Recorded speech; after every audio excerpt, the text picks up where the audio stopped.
요한일서는 사도 요한이 쓴 공동 서신입니다. 공동 서신은 그 당시 여러 지역에 흩어져 있는 교회, 예수를 그리스도라 고백하는 교회 공동체에 보낸 편지라는 말입니다.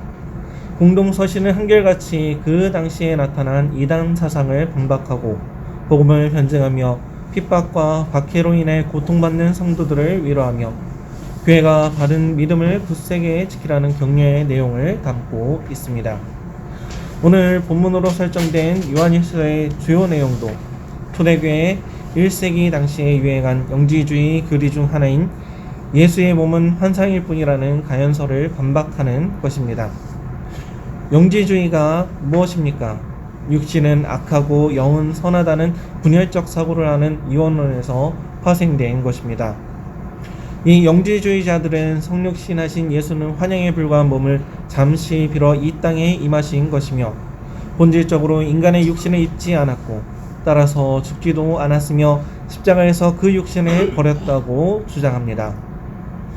영지주의자들은 신이며 온전한 영적인 존재인 하나님께서 죄로 가득 찬 육신 속에 갇혀 있을 수 없다는 자기들의 나름대로의 이성적인 판단 기준을 가지고 있었습니다.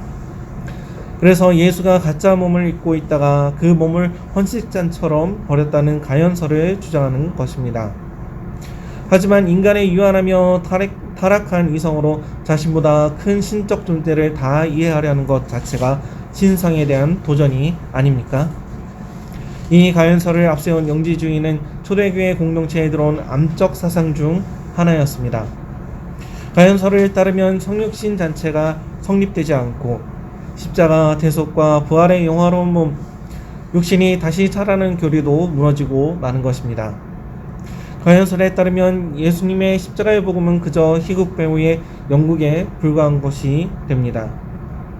이런 사상의 최신 아류가 바로 신천지입니다. 신천지는 육신의 부활을 인정하지 않습니다.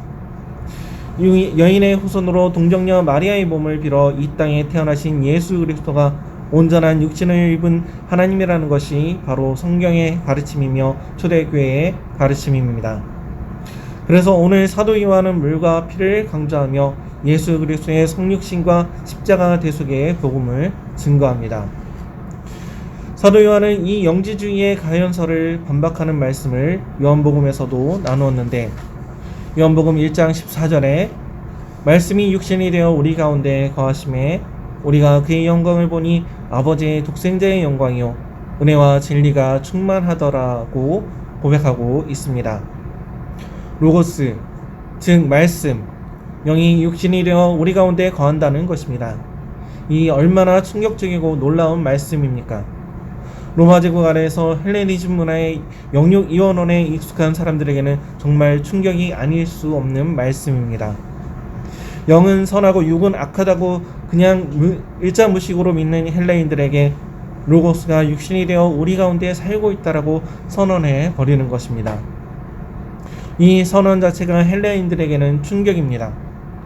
제가 지난 설교에서 요한복음 1장을 다루면서 헬라이즘의 이원론 사상과 히브리즘의 이론론을 자세히 이야기했기에 여기서 넘어가겠습니다.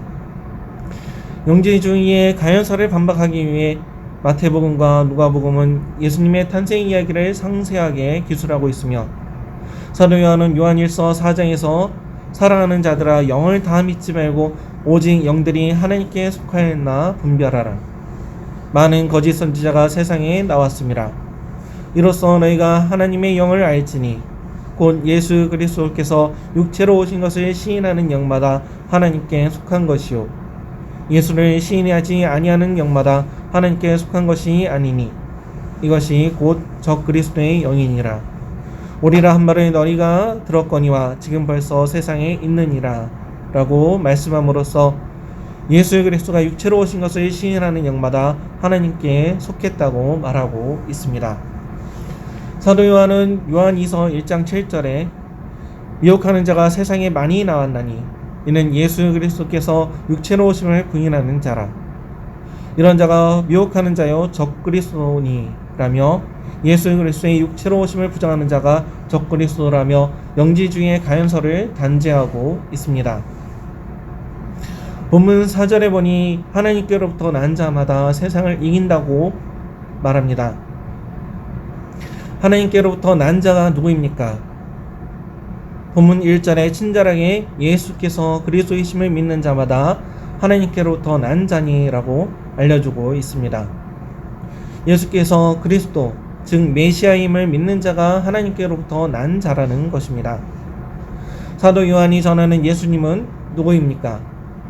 베들레헴에서 태어나고 요단강에서 세례를 받고 가나 혼인잔치에서 포도주를 마시고 제자들과 갈릴리 전역과 예루살렘을 왔다 갔다 하시며 천국 복음을 외치시다가 6월절에 예루살렘에 올라가서 십자가에서 죽으시고 사흘 뒤에 살아나셔서 40일간 예루살렘과 유대의 많은 제자들에게 나타나시더니 예루살렘 동쪽 베다니에서 승천하신 그 예수님이십니다. 그 예수님은 바로 십자가에서 물과 피를 쏟으신 분이십니다. 이 예수가 메시아, 구세주임을 믿는 사람이 바로 하나님께로부터 난 자라는 것입니다. 예수가 그리스도임을 믿는 자는 하나님께로부터 난 자이며 이 자들이 세상을 이기는데 이 이김은 또 무엇이냐? 바로 우리의 믿음입니다.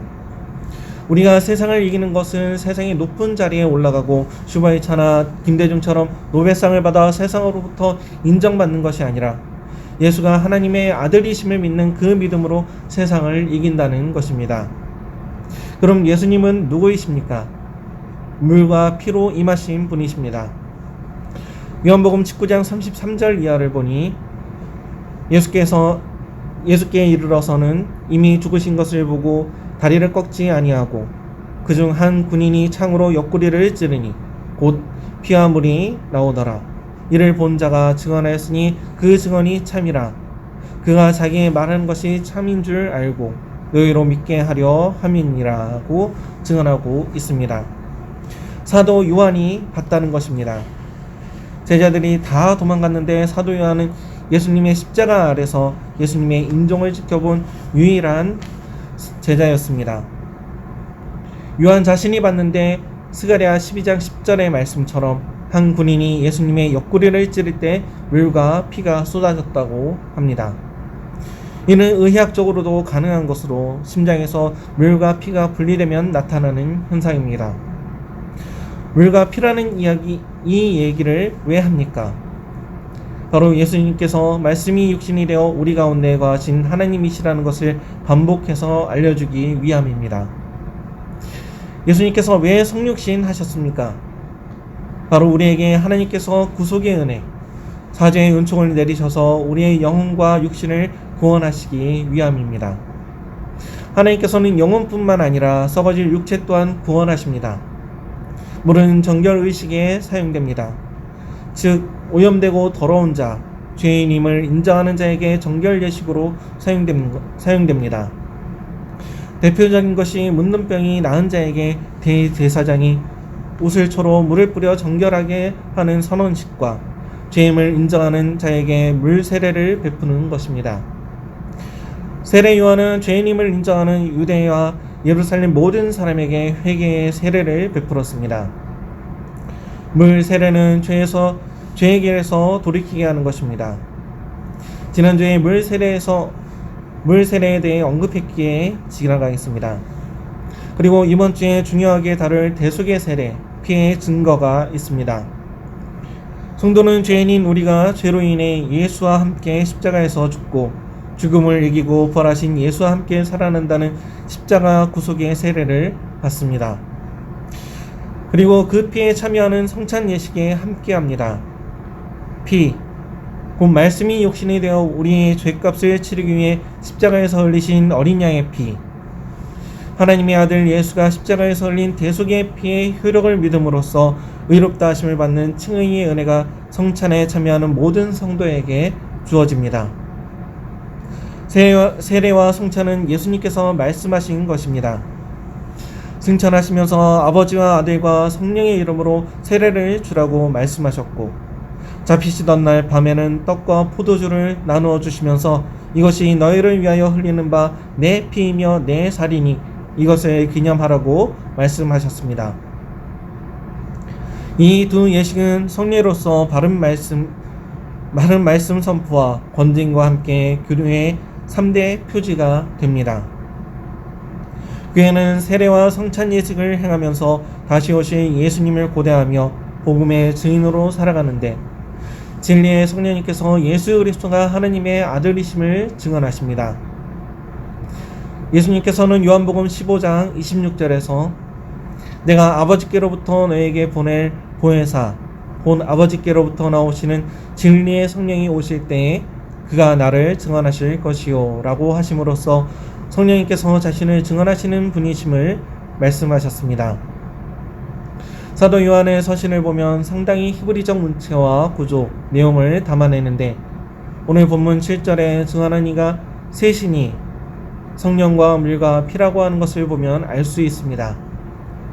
신명기 19장 15절에 한 증인으로만 정할 것이 아니오 두 증인의 입으로나 또는 세 증인의 입으로 그 사건을 확정할 것이며 라는 말씀이 있습니다.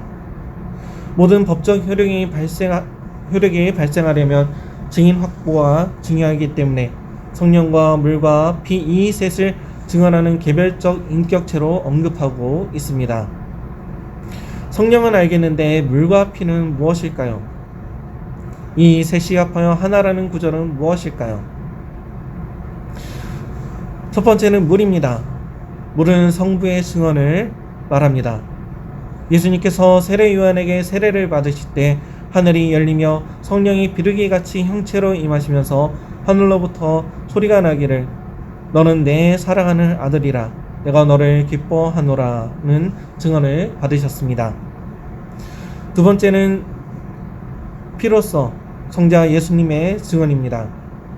요한은 예수님께서 십자가에서 피와 물을 쏟으신 것을 보고 친히 증거하였습니다. 예수님께서는 우리와 같은 육신을 가지고 계신 참 사람이 되셨습니다. 예수님께서 참 사람과 참 하나님이시라는 것은 우리 신앙의 고백입니다. 6월절 어린 양으로 오신 예수님께서 세상 죄를 지고 가시면서 흘리신 피, 그 대속의 피가 성자 예수님의 증언입니다. 세 번째는 성령 하나님께서 증언하십니다.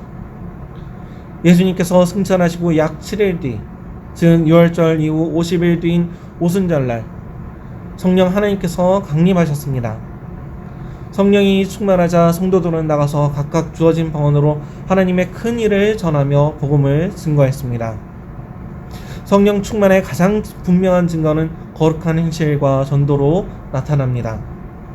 성령 강림 후 베드로는 성령이 충만하여 사도행전 2장에 다음과 같이 설교를 했습니다. 이스라엘 사람들아 이 말을 들으라. 너희도 아는 바와 같이 하나님께서 나사렛 예수로 큰 권능과 기사와 표적을 너희 가운데에서 베푸사 너희 앞에서 그를 증언하셨느니라. 이날 하루에 3,000명이나 되는 사람이 세례를 받으며 성도가 되었습니다. 증언하는 분은 이렇게 물, 하나님의 피, 성자와 진리의 성령, 즉 삼위 하나님이십니다. 우리가 사람들의 증거도 받아들여 법적 책임을 묻는데 사용하거늘 하물며 성삼위 하나님의 증거를 어떻게 받아들이지 않겠습니까?